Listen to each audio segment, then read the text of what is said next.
There are questions tonight about what happened behind the scenes during the giant sale of all that Facebook stock. Did insiders, the richest customers, get information from the big banks that nobody else got? For the second day in a row, the stock has been sliding. Look at this: on Monday, down nearly 11%, and today down again, 8.5%. Here is ABC's Dan Harris looking into all of this. So let's do this. When thousands of individual investors raced to buy Facebook stock, was a key piece of information being withheld. Tonight, the government's top stock market regulator is calling for a review of the fizzled IPO. There are issues that we need to look at specifically with respect to Facebook. One of those issues may be the news, first reported by Reuters, that 3 of the banks behind the deal determined in the final hours that Facebook's earnings were likely to be lower than expected. Reportedly, the banks did not share that information with the public, only with insiders.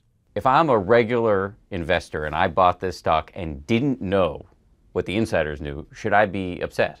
If people with more power and money to invest got a different set of facts and information and analysis than the average retail investor, then yeah, that's troubling. Troubling enough that Massachusetts has now issued a subpoena to one of those banks, Morgan Stanley.